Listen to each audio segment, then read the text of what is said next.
name is Joe with Platt & Woods. Thanks for tuning in to this beginner's guide to vibratory tumbling. We'll be going through all three stages of the tumbling process, plus cleanup, and you might find a couple of pro tips along the way. So if you take away one thing that helps, it would make me really happy. I'm not sponsored in any way, shape, or form, so if you'd like to follow Platt & Woods on Facebook or Instagram, you can check out our new projects going on and shoot me a message for any tips and tricks along the way. I'd be happy to help. So thanks, enjoy, we'll see you on the backside. Alright, so for this processing video, we will be using an UV-18 Thumbler's tumbler. I'm not sponsored in no way, shape, or form do I sell any of these machines. The UV-18 or the UV-18 for short has been a staple for me for I've had this machine for I think 3 years now. It's been really good. It's very versatile. You can do a lot of things with that, and we'll discuss that further. There are some other great machines on the market. The Raytech is another great vibratory tumbler, and at a later time we can discuss the ins and the outs of using like a Harbor Freight tumbler. But for this demonstration we will be using the UV-18.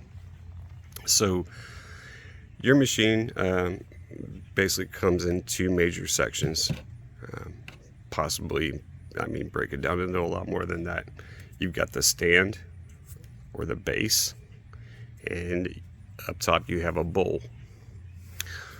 So the base is attached to attached with springs, you see there, and this table is able to rock back and forth.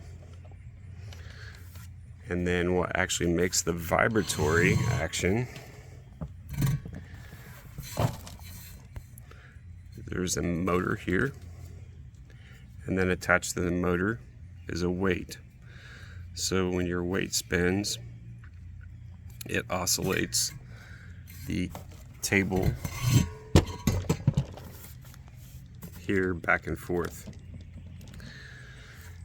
and produces the motion inside of the bowl required for polishing our stones. So the motion it's going to make is a vortex motion. You see this is a raised portion here, and it curves around on the inside. So the way your rock and your media is going to travel is a circular motion on the inside. It's going to run like this, and you'll be able to see that really easily once we start.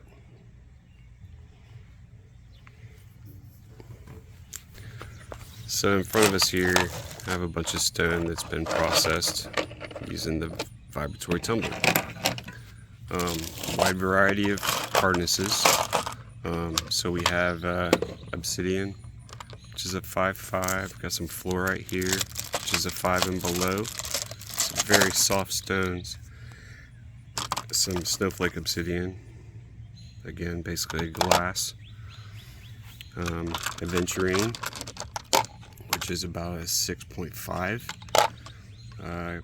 Chevron amethyst, about a 7. Rose quartz, 7. Citrines, all quartz hardnesses, and crazy lace. So, and some Botswana agate. So again, it's a very versatile machine. You can get a polish on a lot of different stones depending upon your process. But there are drawbacks. You can look at them as drawbacks or advantages. So a little more into that. These stones here are all shaped with a rotary tumbler. Your vibratory tumbler will do very little shaping, especially on harder stones. So to demonstrate that, I will pull some mahogany obsidian and the rough. So this mahogany obsidian, again, is glass, basically 5.5 thereabouts. This particular stone was just processed in a vibratory tumbler. for shaping. So let's look at the rough. So you see the rough is very jagged, very sharp edges. There's some conchoidal breakage, which is what you'd expect for glass or obsidian. So processed for 2 days and recharged, and I'll explain what that is later. Recharged with grit. So first stage grit on a vibratory tumbler is 120-220 silicon carbide. And you can see it just knocked down the sharp edges. It also alleviated a lot of the fracture marking. Very soft stone. And this is as much shaping as you could get for 2 charges of silicon carbide grit out of a vibratory tumbler. Now the polish is fantastic. Okay, it's still spot on. But you have limitation when it comes to shaping. So don't place those expectations on your machine. It's not what it's going to do for you. Now, let's talk about the advantage of using both a rotary and a vibratory tumbler for processing your stones, which I suggest highly. So let's take, for instance, this Botswana agate. This Botswana agate takes an extremely long amount of time to shape in a rotary tumbler. As you can see, this still has some nicks in it. This was a 3-week process in 60-90 grit in a rotary tumbler to get the shape. I'm not talking about the polish. Alright, now similarly, rose quartz, this was shaped for 2 weeks in a rotary tumbler. Now let's just say we carry the process on in a rotary tumbler alone to get the polish. So 2 weeks from rough to get this shape. Now move on to your other stages. It would be 1 more week in 120-220, 1 more week in a pre-polish, and then another week in a polish. So you're looking at 5 weeks total. What we can do with a vibratory tumbler is take this down from 2 weeks in a rotary to a finished polish in 3 to 6 days. That's right. So you saved yourself basically 3 weeks or close to 3 weeks of processing time by having a vibratory tumbler do the finish work. Not only that, the results really speak for themselves. You get a great mirror finish. Alright, now let's talk about grit usage. Okay, for the grit usage, we have 3 stages. 1, 2, and 3.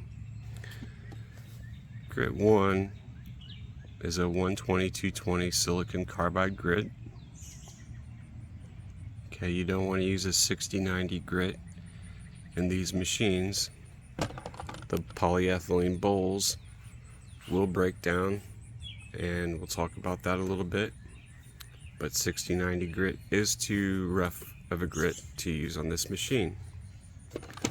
So your starting grit is a 120-220 silicon carbide grit. Your stage 2 is a 500 grit pre-polish. Your stage 3, depending upon what your stone is a polish powder. This is aluminum oxide polish powder, and that would be stage 3. So again, there's a 1,000 ways to do this, and I'm going to show you my preference. You can get a complete polish by using these 1 day instead of a manufacturer's suggestion 2 days for each stage, and I will demonstrate that to you. So the grit use, there are suggested amounts that the manufacturer sends with their machines, and that's fine. You can use those, but you can get away with a lot less. I'll demonstrate my usage of it and as we go along here. The next major thing that I like to use is a large ceramic media and a small ceramic media. I bake the cake, a layer cake basically, when I start, and I'll show you that process. I normally don't do my loading and processing outside. This is all done inside. So for our demonstration, it's nice and quiet out here. You don't have the tumbler noise in the background. But this is the last time that we will be set up on this nice table, and I will show you the loadout on stage 1. Okay, so for stage 1 in this demonstration, I've chosen to do some carnelian, which is fantastic. So this carnelian has been processed in a rotary tumbler for 2 weeks. And to demonstrate what happens for shaping purposes in the first stage, I'm going to introduce 5 pieces of the carnelian rough. Okay, this is what you'd expect to see in a crushed rock, a crushed stone that you just get for processing. I'll notice it's got very sharp edges, it's got pitting, okay, some fracture marks.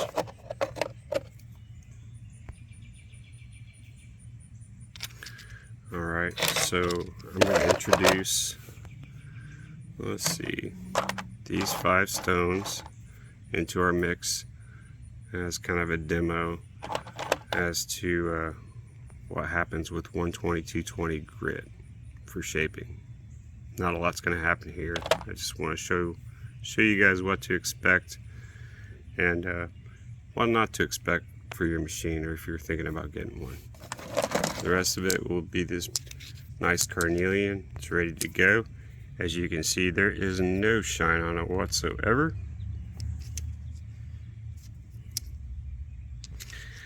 And then we're going to be adding our ceramic media, and I'll demonstrate my way of loading out here. So don't focus so much on the volume of rock you're going to fit in here.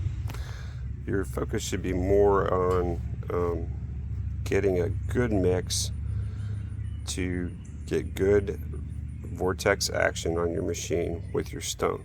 So we're going to start this loadout. I'm just going to place a layer of carnelian, a carnelian rough. Actually, I'm sorry, it's not rough. It's been processed for 2 weeks. My carnelian for the final polish stages.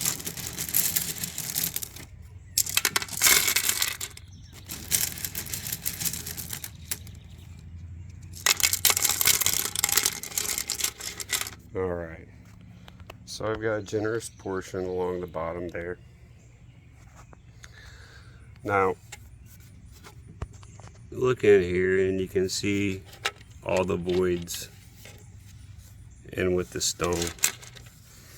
And what you want these to do is you want them to ride really tightly together and make a real nice fast motion. So to help that along, that's where the ceramic media comes in as the filler. Alright, basically I'm going to get an equal portion of large and small rock, or large and small media, excuse me. So I'm simply take a plastic cup, a solo cup, and I'm going to start with my smalls, and I'm going to add my smalls in.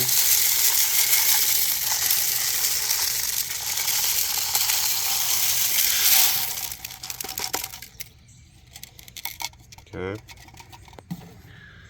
You see how my smalls filled the voids?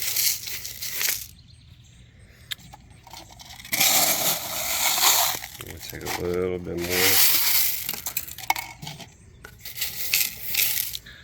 Then I'm going to take a portion of the large.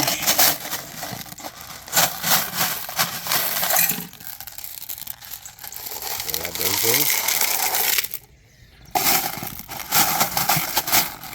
I'm doing this one-handed, so I'm getting about half a cup at a time. And then you can just kind of mix those in as needed.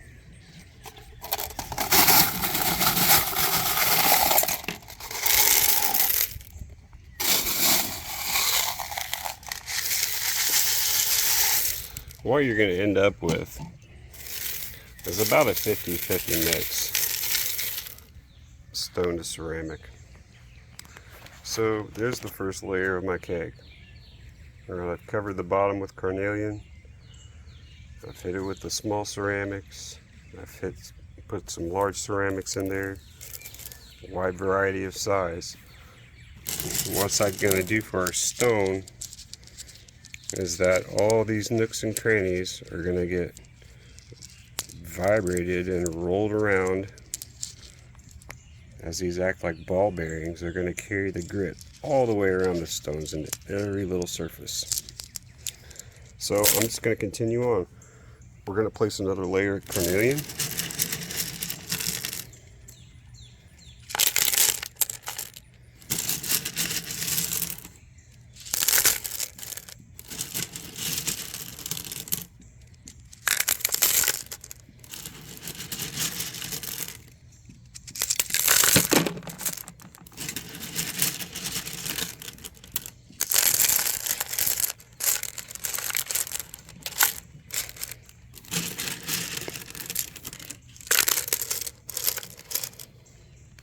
Alright, and we're going to hit it with the smalls again.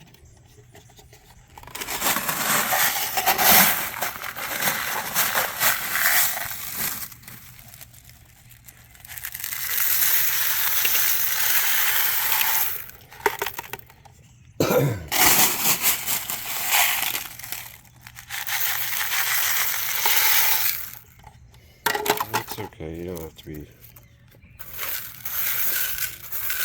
neat about it. And put some large in there.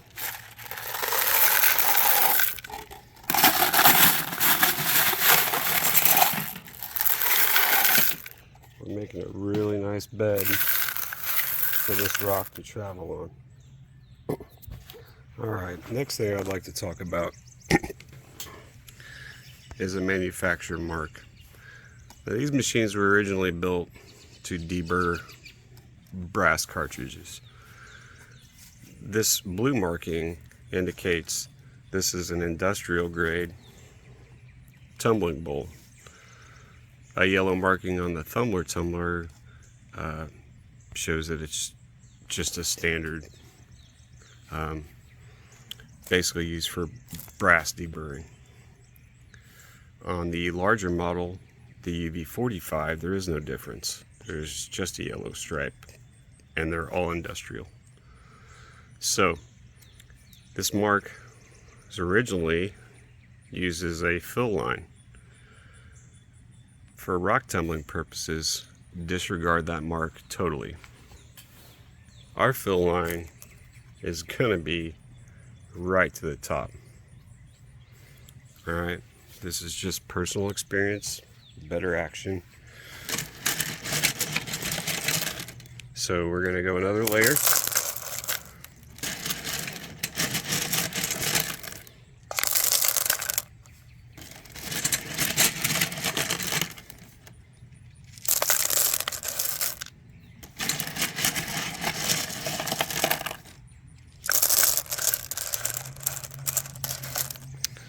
I'm not going to forget.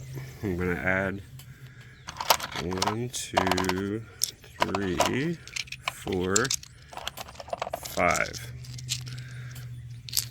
5 pieces of our rough. so we can pull them and look at them after each stage. Just going to throw these guys in there.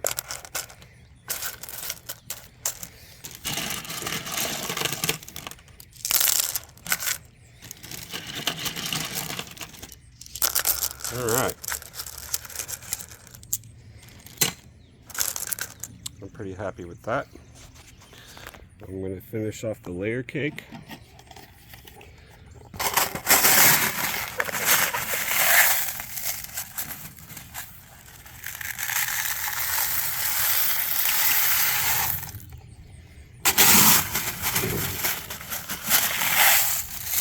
This ceramic media is reusable for an extremely long time. And you can reuse this very often, especially the large. Now, my small ceramic media has reached its end of life. Show you that. Okay. See how there's flat spotted on one side? There you go, there's a good piece. So the small ceramic media will form this flat spot when it travels on the outside edge of your bowl. So what happens, and you'll see this demonstrated when we get going, it'll travel up the side of your bowl. And once you put your lid on, it will travel onto your lid. Now, it's easy to deal with after, when it starts first developing flat spots, it's easier to deal with. But you'll notice end of life when your entire lid is just covered in nothing but small ceramic media. It becomes a real pain. And you'll see that demonstrated. Alright, just worth a quick mention, the maximum dimensions of rock for your bowl. How do you determine what can I put in here, what can I not? Very simple. So your rock needs to be able to turn totally in the bowl. So if your rock does not fit from the outside edge of the bowl to the center cone, it's too big. So from these 2 points, if your rock can move freely right here, your rock can tumble. Alright? Now, to get good tumbling action, you need a wide variety of size. So most of our carnelian was the same size. This media is going to take care of that. No problem. Now from here on out, when I add the little bit of water in the grit, I'm going to be inside. So expect it to get loud, and I might have to comment afterwards as to what I'm doing. Before I go in though, I do want to say that the amount of water you place changes dramatically in the first stages. So each stage of grit you use, the action will be very different in the vibratory tumbler. Stage number 1 is the most, you need to pay attention to it the most. It's the most muddy, messy time, but it is also the most important. So I'm going to demonstrate getting that going, and we'll do the best we can with the noise. Alright, so I've come inside, I'm set up. You can see the difference here of the UV-18 and the 45. The 45 is giant. It's a beast on its own. So 2 very different actions in these machines. So that's why we're going to focus on the 18. The 10 and the 18 have very similar actions. So I've turned my other tumblers off momentarily so we can get this going. Alright. So, my favorite tool for water is a simple spray bottle. Okay, we are not going to be placing a large volume of water in here.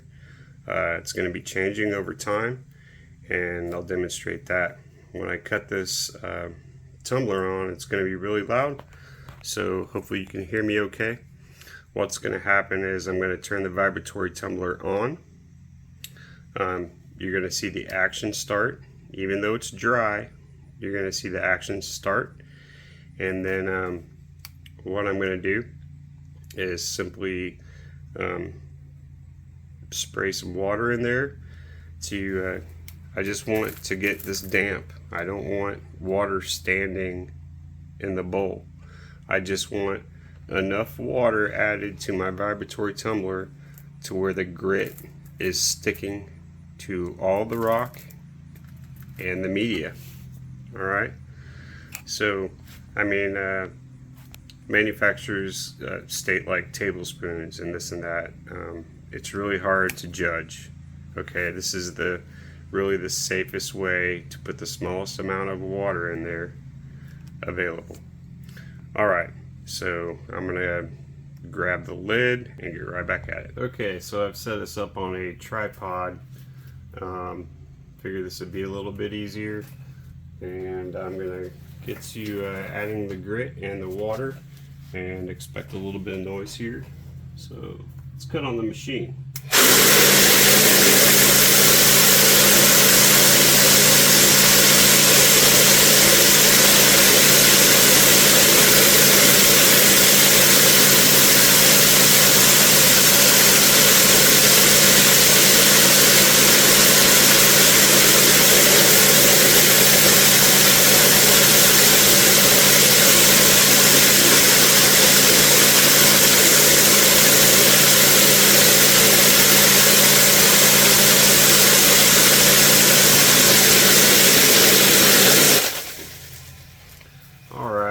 So you can see it's pretty loud. Now what I did see was the machine wasn't stable. It got to going and it got a little bit of a jittery action. And then if you look here, see if you can try and get a better view. See how much space it's created right there. So once the media settles down, it will have a little bit more volume once it's in all the nooks and crannies. So what I'm going to do is I'm going to add a little bit of media as it's running, and then I'm going to add my grit and my water. So the biggest thing to pay attention to, of course, is having enough media, and your machine will tell you if it doesn't have enough. So I'm just going to add some large.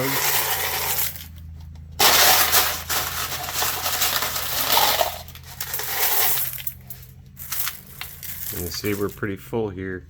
And what you don't want to occur is you don't want to overfill so much that the action comes up over the top lip, because then you will get into your lid.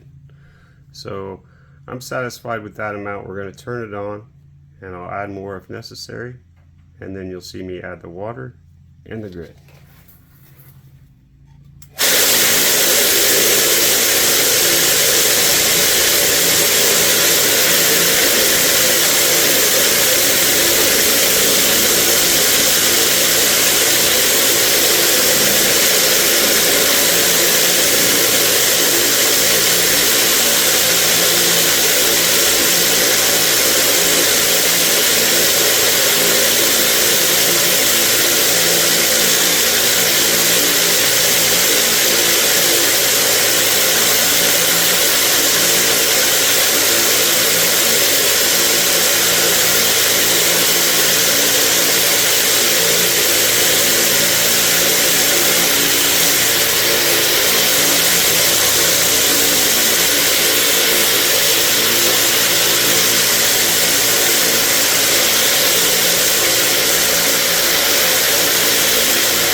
Alright, well, there you have the loadout. Very important that you check stage 1 early and often, because it becomes muddy and you add water throughout to keep the action going. So I will be back here to check on this in about 2 hours, and then about every 4 hours after that. That even means waking up about halfway through the night to check it out. So I'll see you at the next checkout. Time for the 2-hour check-in.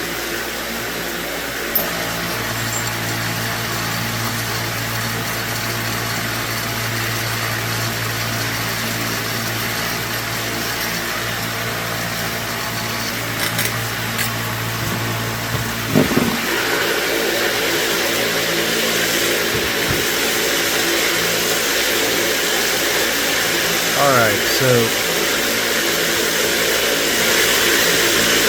you can see the grit is really starting to break down. And it's really dry at this point. So what I'm going to do is add some water. And I would call this the uncomfortable stage of stage 1. Now you see, as I added some water, how much grit it picked up off of the bottom.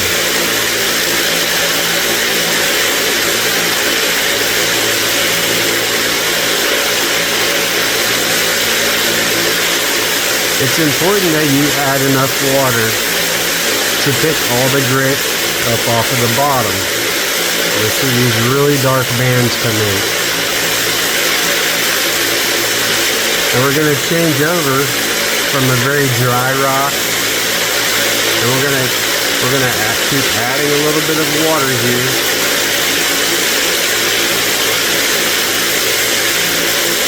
And the action's gonna slow down slightly.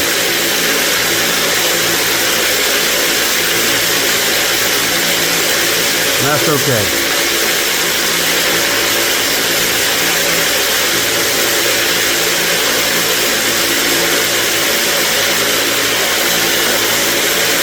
We're going to go from this uncomfortable transition of more of a dry action to a wet action, because it's going to build a lot of mud from the grinding.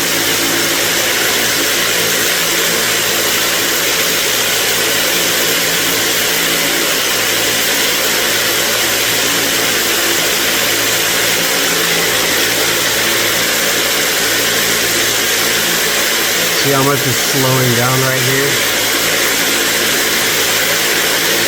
So I'm gonna add a little bit more.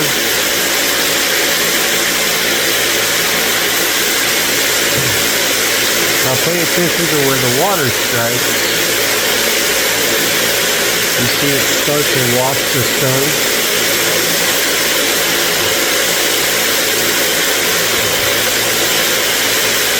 That's the spot that you want to look for to quit. When you start spraying and it washes the stone clean, it's a good stopping point for the water.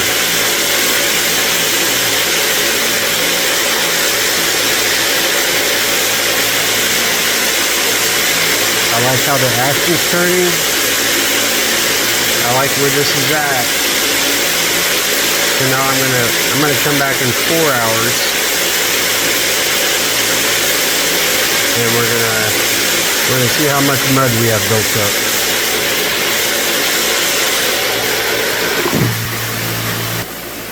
All right, 4 more hours.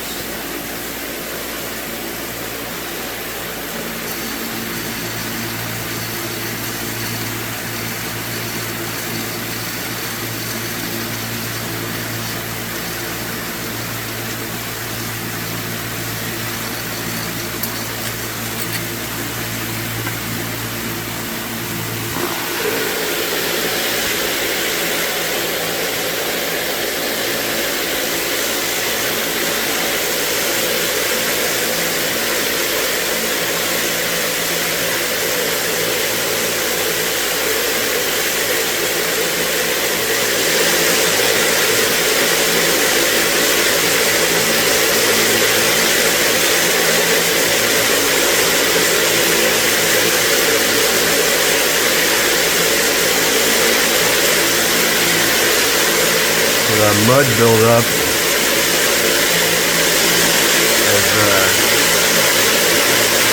has really come up.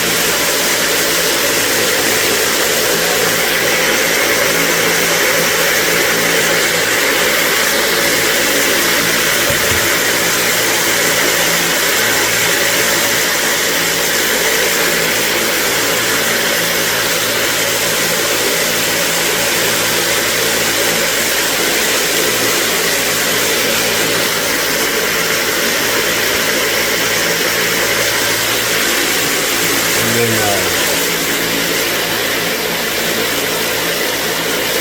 you see how the ceramic media is starting to travel up onto the lid.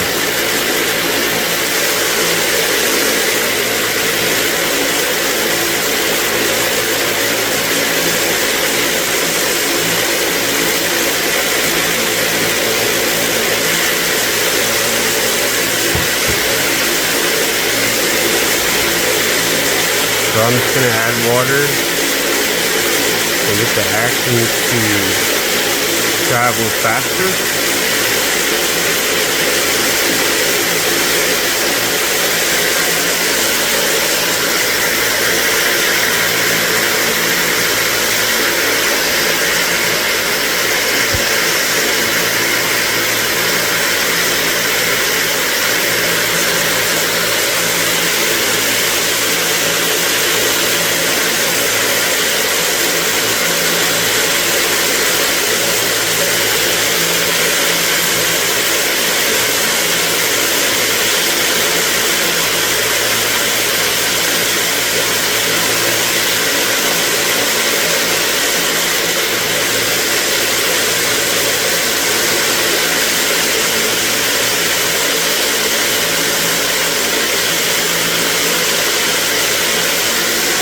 At this point in time, you're kind of fighting an uphill battle to keeping the mud down for stage one.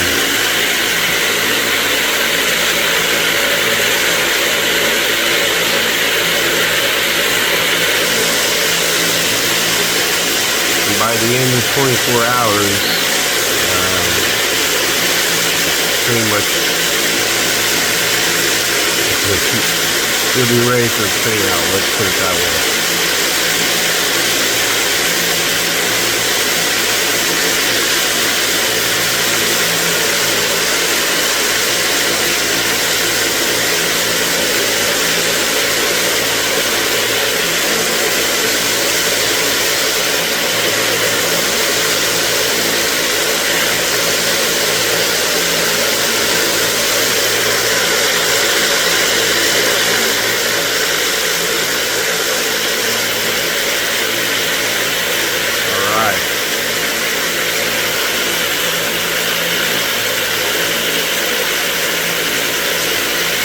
I like the way that action is, so I will see this thing in the morning,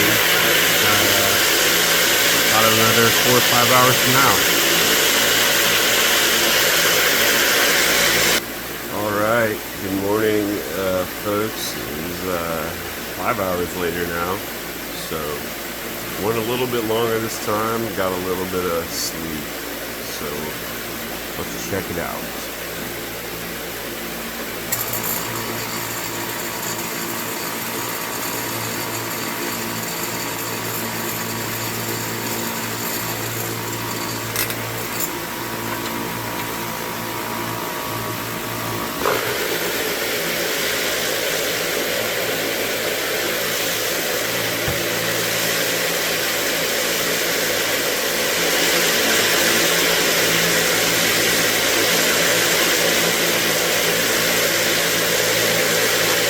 A lot of mud buildup. If I'd we didn't do any more than we did, so I'm just going to add some water and then take care of the lid here. I'll probably clean up the lip portion, get a rag and wipe that down. And I'm going to add some water now and get the action a little bit faster. Mud's really thick, so get it back going here.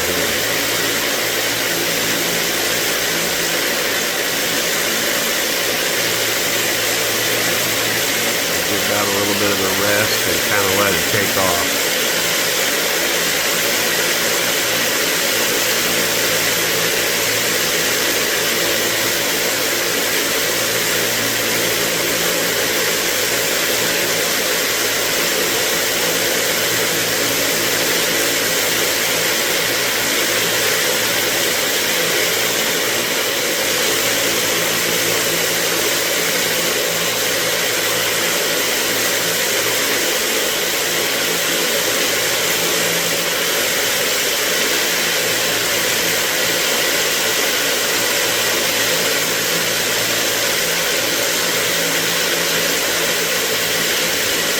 It's starting to pick up now.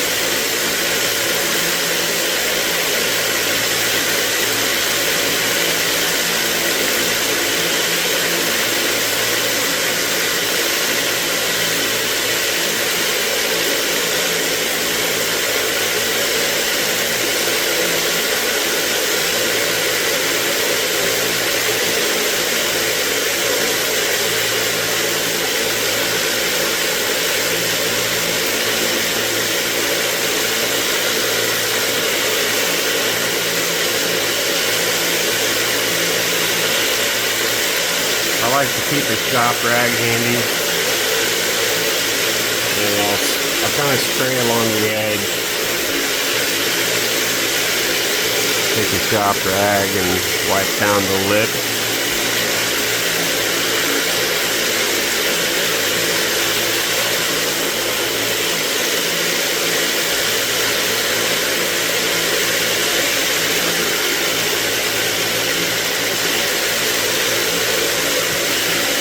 And then, like we talked about before, my ceramic's getting end of life, so if you get some that ride up on your lid like this, just knock them back in.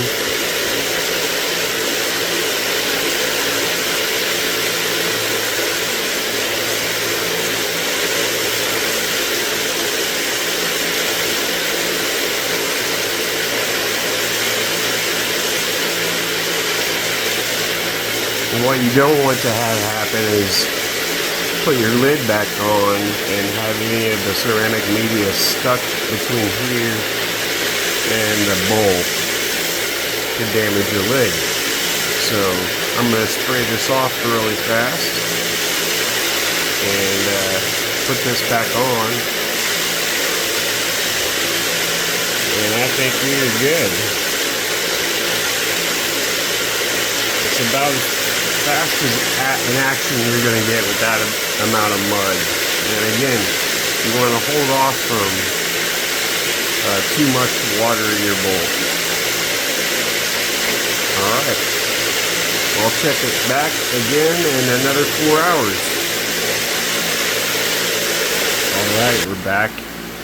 I let it go about 5 hours this time, so we're going to check it out. We're getting close to being carefree and worry-free about stage 1. So a couple more checkouts and we'll be ready for cleanup. So let's take a look and see where we're at.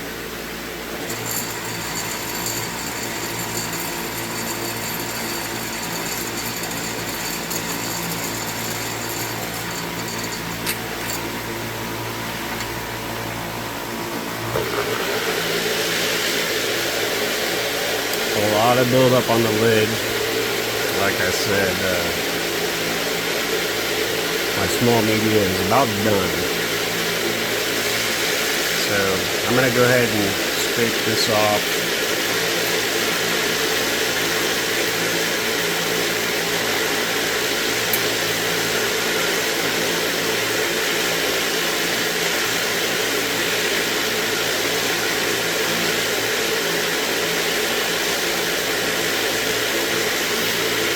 Now you can deal with the small media doing this for a long time.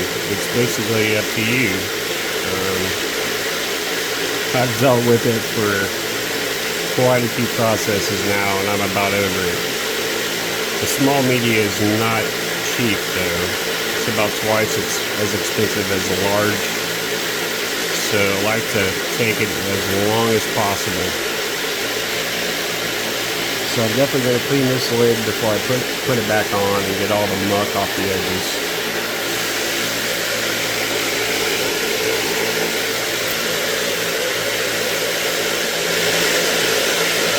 Alright, so the mud's built up a lot. See how slowly it's turning? And we're getting down to the point where the grit is totally used up. Now it's my experience that the grit is used beyond doing any work in 24 hours.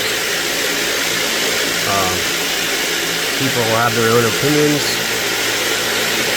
Manufacturing says to run it for 2 days, but I've done a lot of processing and I see no difference in running this for 24 hours for each stage after a rotary tumbler shapes it. No difference in the polish whatsoever. If you run for 2 days on each stage, in my experience, you're wasting time, you're wasting grit, and you're wasting the use of your machine. You don't gain a whole lot. Now, if you're doing let's say you're actually trying to do some shaping, or maybe you've got stones that have saw marks, and you want to do another 120 stage. What you can do is recharge this. So do a cleanup after 24 hours in the 120 220 grit, and then just reload and run it another day, and that's a recharge. Recharge it again with the same grit. Totally fine. There's a lot of different projects you can do. What I'm showing you in this video is just gets you a high gloss polished finish after having stones that are shaped in a rotary tumbler.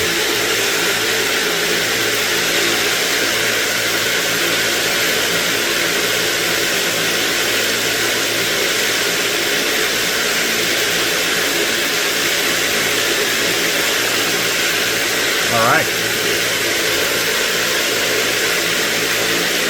so that's about as good as we're going to get. I'm going to get the lid cleaned off. I'm going to make sure there's not any ceramic media up here stuck. I'm going to clean off my lid, get it closed up, and we'll look at it one more time right before we do cleanup. Okay, our rocks are getting close to complete. I'm going to share a couple of just pro tips, things I've learned about the cleanup process. I'm doing a little prep for cleanup, so I wanted to show you a couple items to make your life a little bit easier and not have to take as much ibuprofen as I had over the years. So, first important item that you might want to pick up is a set of classifiers. These are bucket classifiers meant to sit on a 5-gallon bucket. So you don't have to have a deep sink at all. They're meant to go on a 5-gallon bucket. So there you go. And this is how I started it off with my cleanup. If you're just a hobbyist, not doing high production, don't worry about getting a deep sink. Just doing this every once in a while. This works perfect. A lawn chair, get a hose, set up your classifiers. Now, the classifiers are different in size. In other words, they classify different sizes of material. So I think I bought a set of 3 of these off of Amazon for cheap. I've had them for years now. They're great. The top classifier is a larger grid size. So when I put my rock in here, the rock and the large media stay on top. As I wash it down, the smaller media goes to the bottom screen. And as I wash this down, if my small media is small enough to slip through this screen, and are flat spotted enough, it's done. It's reached end of life in my mind. You know, if you want to go through the process of collecting every little media. That's totally up to you. That's just what I do. Okay, if you wanted to pick up a deep sink for outside, that was kind of my second iteration. You can get a single deep sink, a single tank deep sink for really cheap at hardware store, between $20 and $30. You can put some extensions on the legs. That way you can stand up outside and clean. That was a really good setup for me as well. I still use it on really nice days. But the big thing is you don't ever want to hook it up to your home drain system. I've got 5-gallon buckets under the drain because the mud and remnant is like concrete, so don't ever put it down your drain. Alright, next items, good colanders. So I found a couple of heavy plastic colanders. There's probably better ones out there, metal. This is just what I have, but the handles are wide enough to fit over the top of a 5-gallon bucket. So what's going to go in these, once I classify out my media, I'm going to put my large media into one, my small media into another, and then I'll also have another colander for the rock. So don't worry about, a part of my process is I don't worry about drying out the media. There's no need to. I'll speak more on that as we get closer to the second stage loadout. But the colanders are just to drain excess water. We don't want it totally wet, and this is just less mess doing it this way. It's just my way of doing things. So, you know, if you come up with a different way, that's great. But anyway, Joe's pro tips for cleanup. So I'm gonna get this rock prepped. Next time we talk, we're gonna be cleaning. All right, it's time. It's time for cleanup. I'm excited. It's been just under 24 hours now. I'm gonna go ahead and get this going. So let's just pop the lid. Then I like to add a bunch of water before, and let it turn a couple times before I dump it out. It just helps with the cleanup process, and you don't want it drying out at all. Otherwise you're dealing with dry mud trying to clean off the rocks, and it's really difficult. So see, this is kind of a classic foamy look to it, to the mud. It's a great indication that your grit's really reached past its peak.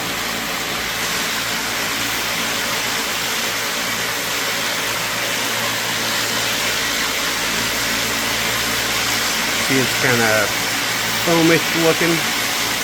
That's good. Alright.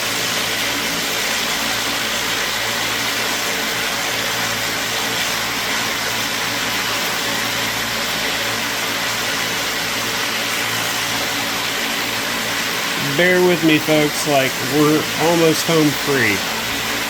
This was the most difficult stage, it always is. It's just a muddy mess. But once you're done with stage 1, you're really home free.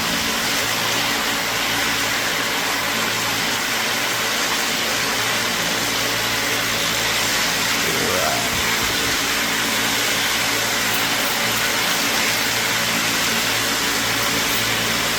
So another thing about a sprayer too is you get to clean off your fingers right back in. Okay. So add a good amount of water. You see where the water's striking right here.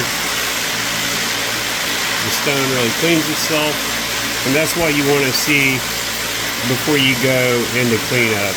That way you know when you hit it with the hose, that mud is just going to come right off. It's not going to stay on there. It's not too awful dry. It's going to cause you problems. All right, man, that's nice. turning that off. You still hear noise in the background. I have rotary tumblers going, of course I do. So I'm just going to hose this down a little bit.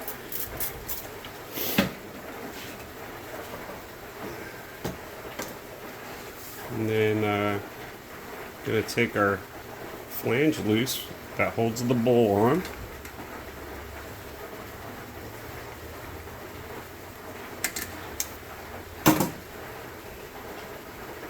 Yeah, keep on going, Joe.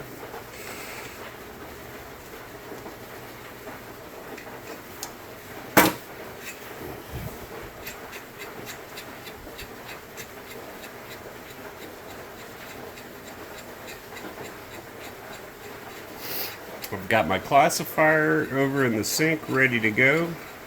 Hose turned on, waiting for me. There you go. There's the flange held on by a spring. And you want to make sure you clean this guy up really good as well. And you want to get all the muck off of there for the next stage. Alright. Now the bowl just simply lifts off. When I get this to the sink, and we'll start back up. Alright. So it is time to go on the cleanup. Just a note, so I've got just a simple, I don't know, hose connection on the end here. It's not a really high pressure one. It's just got a valve. I barely turn it on when I'm cleaning, and it gives this nice, powerful little stream. It is my friend. Okay, here we go with the rock. So I'm always pretty careful with this. I bring the classifier right up.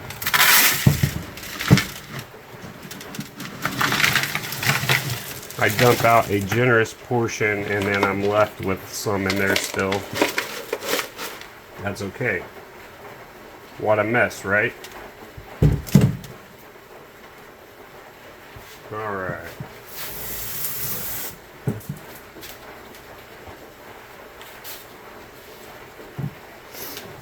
Now, so if I've got this the right consistency when I hit it with the hose, yeah, it's just washing right off. It reveals a beautiful carnelian.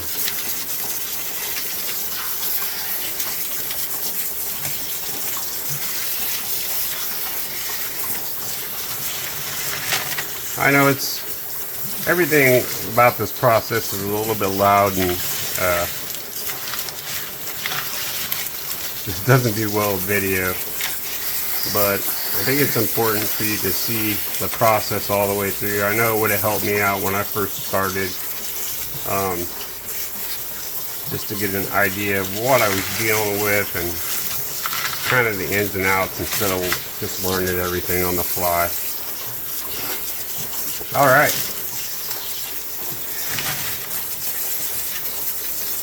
So I want to take a look at the pile of goo here on the bottom. I'm going to zoom in a little bit. All right. You see those black flakes? The little black flakes that are coming off. That's actually polyethylene from the bowl.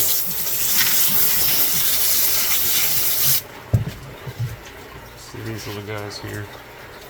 Okay. So your bowl breaks down over time. It'll take a long time to do it, but every time you run grit through, little pieces of black come off of there. Don't sweat it. It's normal. It's natural. Your bowl will last a long time. But this is why you don't use a 60-90 grit in the tumbler, because it would destroy it a lot faster. 120, 220 is safe.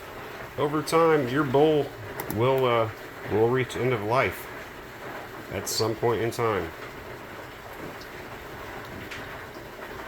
Okay, get this set up right again here.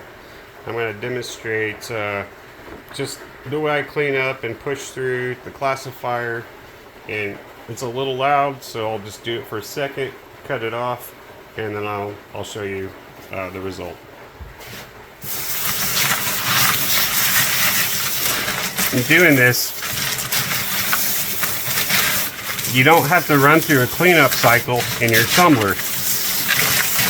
The action of you working the media through the classifier is cleaning all the media at the same time.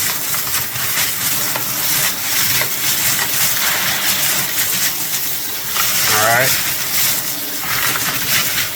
See how my volume is already starting to drop.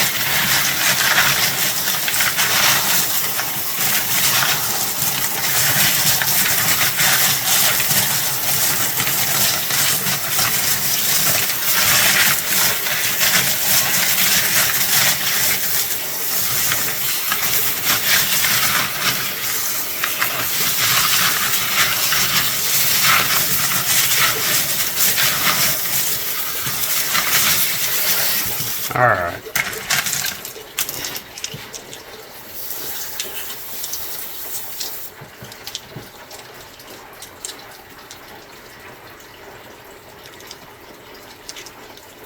So I'm going to carry on. I'm going to put all the stone in a colander on their own.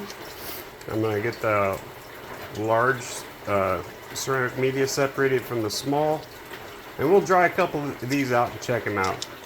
But there won't be a difference really from what we first saw. Just a matte finish. The only way you can really tell a difference on stage one is by the texture. So you get a really nice smooth finish, smoother than the 60/90 finish. You know you're on your way. All right, I'm gonna get these separated. I'm gonna find our raw stones in there, separate those as well, and then we'll meet again on the other side. Alright folks, our cleanup is complete. So I did go through and I sprayed down each individual stone and inspect each individual stone. You want to get in all the crevices, all the fractures, and get all the grit out. So that's what we got for our carnelian. Notice it's still wet. That's fine, that's the way we want it. And then I've got my two ceramic medias up here ready to go, and they're separate colanders, ready to bake that layer cake again. And now also the bowl is cleaned out, lid is cleaned, ready to go. All you need to clean your bowl out with is one of these little Scotch-Brite pads. Hit it with the hard surface, go to the soft surface, spray it out, wipe it out, you're done. Okay, so we added some rough pieces to see if they would shape at all, and virtually nothing. So this carnelian is a hardness 7, and it's still extremely sharp. No pitting was removed. So it virtually did not touch it, the 120-220. Let's see, here's the other piece we looked at the beginning. Again, all the original pitting. This one looks like it might have softened on the edge a little bit, so there's that. But virtually these rough are the same as they began. These are some dried out of what we just did. Notice that I mean it's awfully smooth looking. That's good, but it's still a matte finish. So we're not getting a shine yet. That's okay. Stage 2's coming up, and at the end of stage 2 we will know how we're doing with the shine. So I am going to go ahead and set up the bowl again on the stand, and then I'm going to do the layer cake just like stage 1, except the only difference here is that we're doing it wet. So I'm going to add just as it is in the colander. I'm going to add my carnelian, go with the smalls. These are still wet, just sitting in the colander, and my large. Once I bake that layer cake, I will get back and we'll check it out as I begin stage number 2 with the 500 grit. Here we go, stage 2. So as Tony Montana would say, we're reloaded. We got all our stuff in here. I almost forgot to put the 3 examples back in. I'm going to leave the rough samples out. We know where they stand now. So that's good to go. Now we're going to move on to the 500 grit. Note at the beginning of the video, I talked about how you can use less grit. So with the manufacturer's instructions, they give you an amount to use. For hardness 7 such as this, I use about 25% less and get the same result. So there's that. And you know, any way to save you money and or time is well worth it. I'm just telling you, you can use less. I think manufacturer generally recommended like 8 tablespoons. You can go with about 6 for the 120, 220. For the polished and pre-polished, I think they recommend around 4. You can go with 3 and get away with it. So I'm going to turn this back on. Remember, we're wet right now. It's damp in there. So the fun thing about stage 2 and stage 3 with this process is you basically get to let it go. There's not adding water. Except for tomorrow, I'll definitely look at it in the morning. I could let this go all night. It'll be just fine. So tomorrow morning, I'll take a peek. I'll get the ceramic media off of the top of the lid because that will definitely happen. So I'll shoot video then. And then basically right before cleanup, I'll shoot a fair amount of water in there, getting it prepped for the hose. So without further ado, here we go. Let's add some grit and get stage 2 on its way.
Alright, we'll check it out in the morning.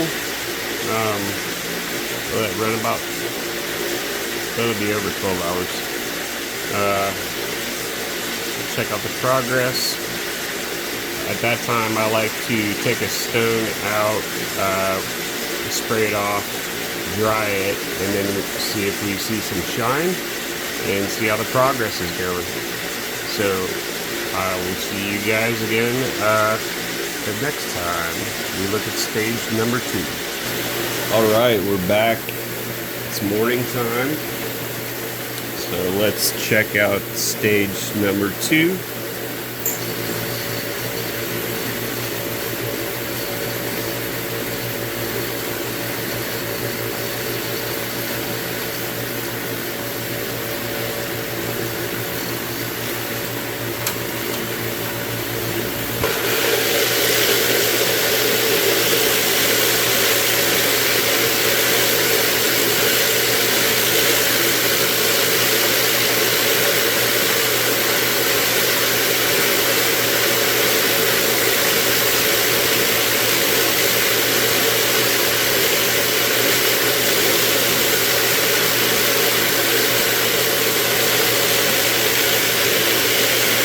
You can tell one of the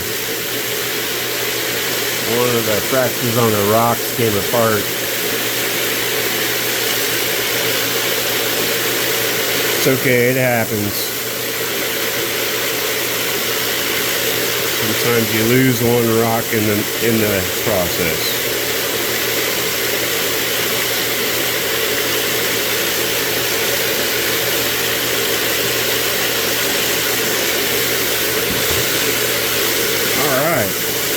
So it looks pretty thick to me.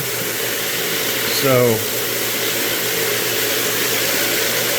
going to add just a little bit of water.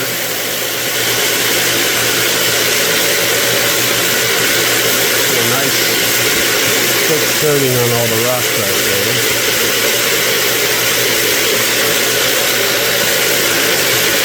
Kind of the same deal.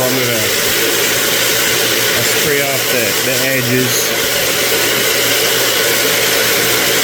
Every time you remove the lid, it's important you kind of keep the flange clean. And I'll clean off the lid where all of my media was traveling on.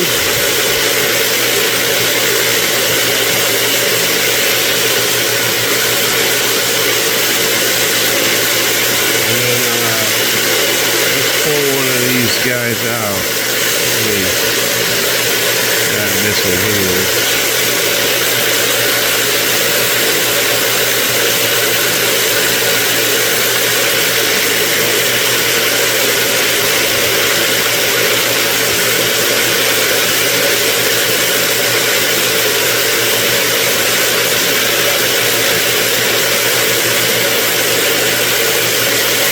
Look at the fortifications on that one. Alright. I'll give him a quick dry off and we'll see what kind of you should be able to see a little bit of shine.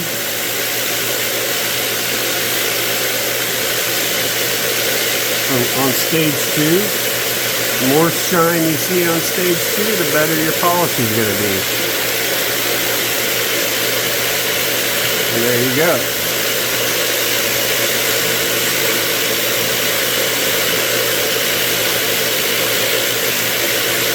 That's really good progress. I can already tell we're going to have a beautiful polish when we're done. Going from that matte finish.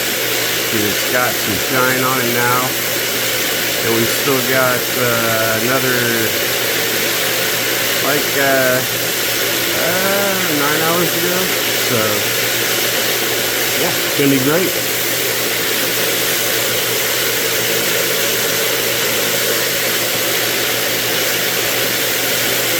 So we'll check in right before cleanup. I'll spray it down with water. Hello again. So stage 2, it's been 24 hours. Let's get it done.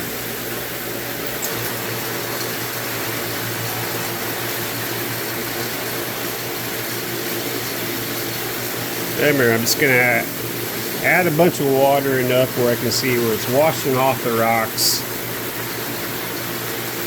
I don't want any big solid pieces of mud in there. I want it really easy to clean when I hit it with the hose.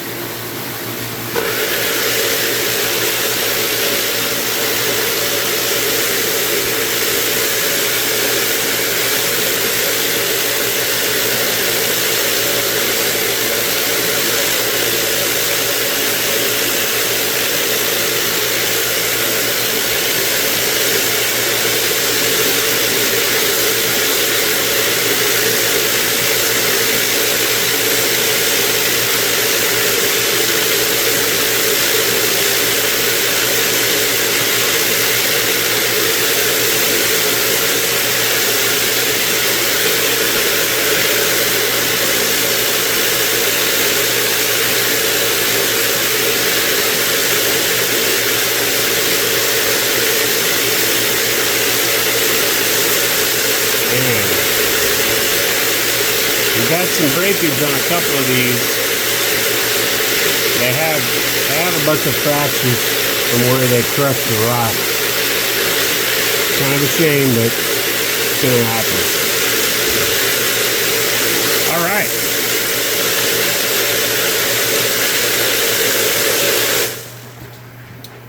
Well, I'm just gonna unfasten these, take it over to the clean out, and then I'll shoot a couple of these dried up, see what kind of shine we got on them. All right, got the cleanup complete, and here's our shine after stage 2. You see that the fracturing on the carnelian a lot better after the crushing process. I mean, it kind of gives it a little character. I don't know if I like it or not.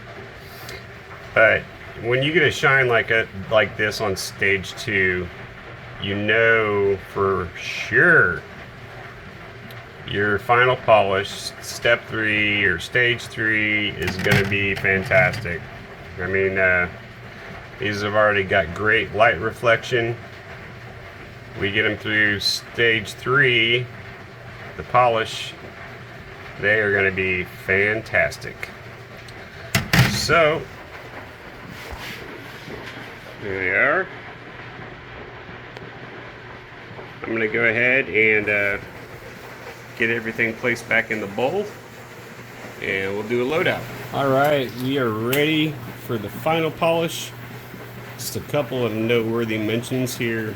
I did use a separate bowl. You don't have to. I bought another bowl a couple years back, just because of the high volume of tumbling that I do.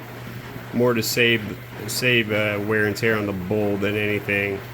It's not necessary. You don't have to have a separate polished bowl. I've never had an issue using the same bowls as stage 1 and stage 2. It's really up to you. Because I mean, they're not cheap, honestly, and unless you're doing a real high volume of work, if you're doing hobby work, using the bowl, the same bowl is fine. Just do a good cleanup. The other thing I want to mention is, if you want to use this process, a 3-day polish process after using a rotary tumbler, you want to try and match the volume of your rotary tumbler to the volume of your vibratory tumbler, so you can do pretty much all your rocks, right? So this UV-18 I had originally matched up with a tumbler's Model B 15-pound tumbler. And let's see here. There you go. So, you know, you could go a little higher. You could go like a 20-pounder, but like a 15-pounder guarantees that you're using under the volume of the 18. If you wanted to process all the rocks, you could, if that makes sense. As versus, so like the EV45, I run with a 40-pound tumbler for something like that. You know, you gotta make adjustments for softer stones. Obviously, you cut the volume way back for softer stones because you do about half of the volume of soft stones as you do for hard stones. You can pack them full with hard stones, something on the means of like a obsidian. You need to run your ceramics at about 50% volume or more. Anyway, without further ado, let's get down with the stage 3 final polish. I can't wait. These are going to turn out fabulous. Again, we got aluminum oxide polish we're going to add. I'm going to, for the UV-18 here, the way it's looking now, I'm going to be satisfied with 3 tablespoons. So here we go.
And just like that,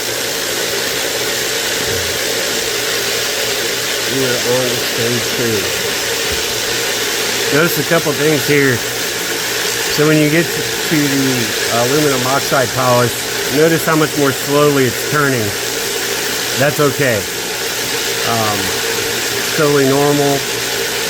The grit is so tiny at this point in time. It's not agitating as fast. That's fine.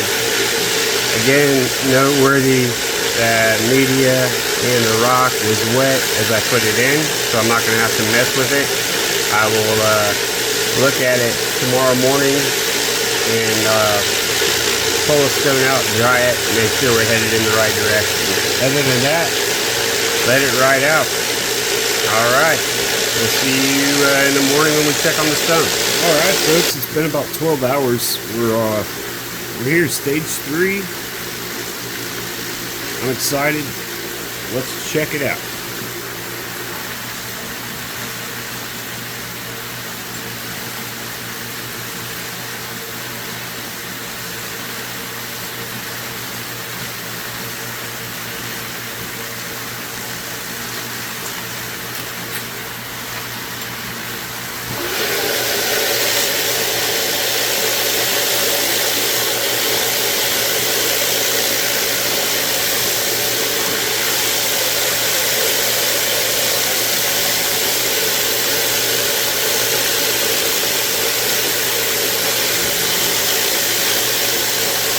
Looking pretty good here, so let's grab one of these guys and I'll dry it off.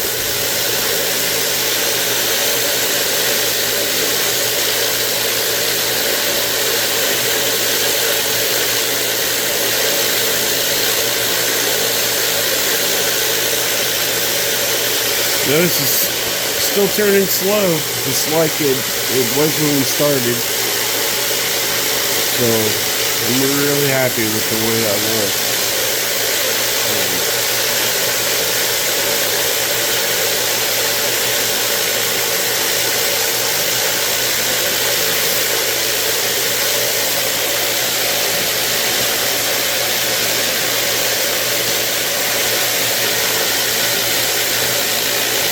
Yeah.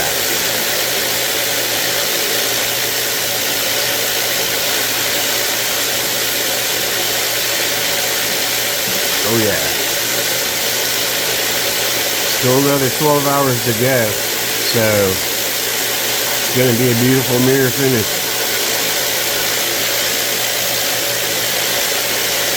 I like it.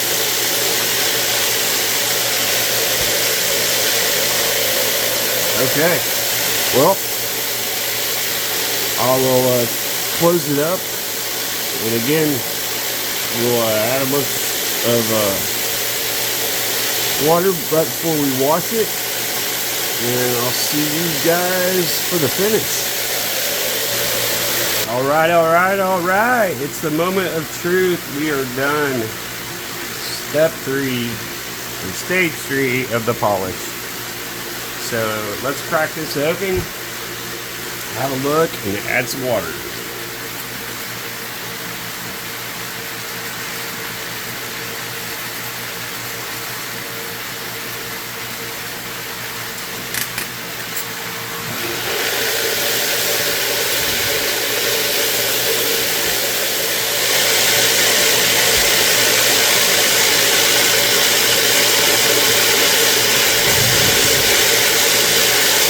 Again, just gonna soak this down really good, kind of let it roll a couple times to make my cleanup easier. I don't want any hazy polish sticking to the rack as I'm washing. This just kind of takes care of that. Let me grab one here and we'll check it out for polish real quick.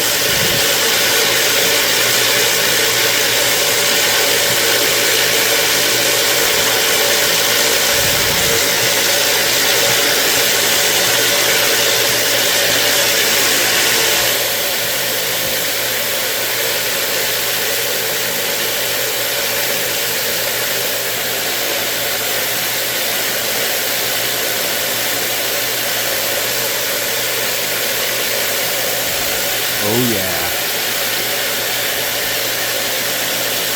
Oh yeah.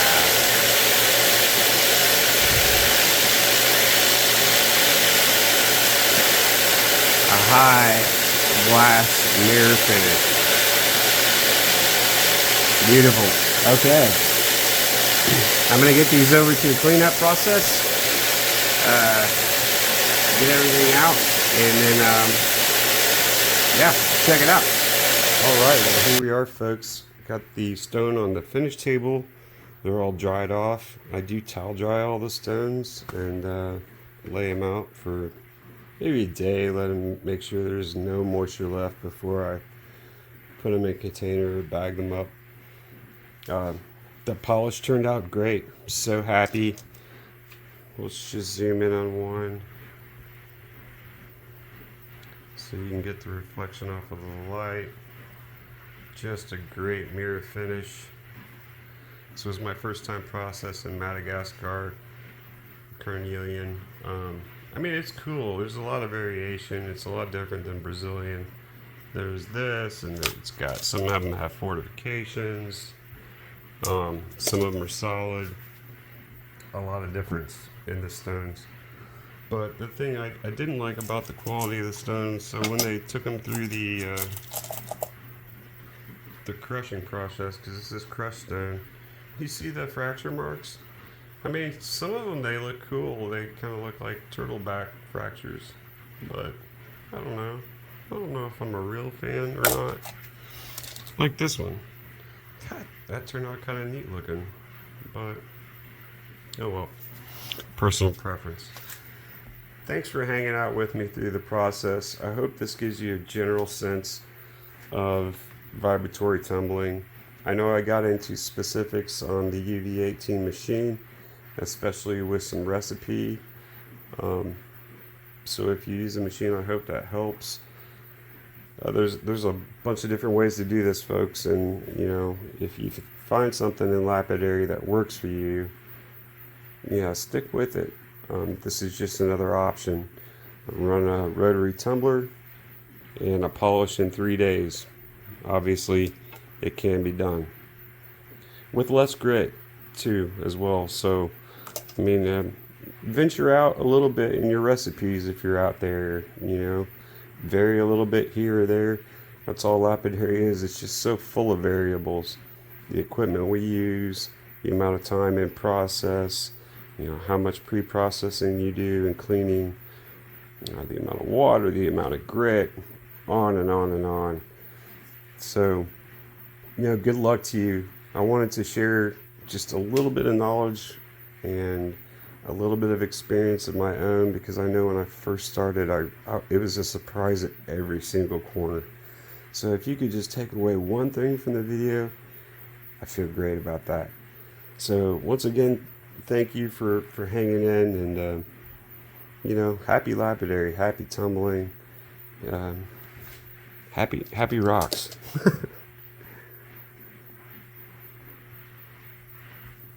Thank you, folks. So you've made it to the end of the video. Congratulations. I hope you found a couple tips and tricks along the way that help, or maybe you've posed new questions. That's great too. Thank you all for watching, and remember, support your local lapidarians. It's an art, folks. Tumbling is not easy. Keep after it. We'll see you next time.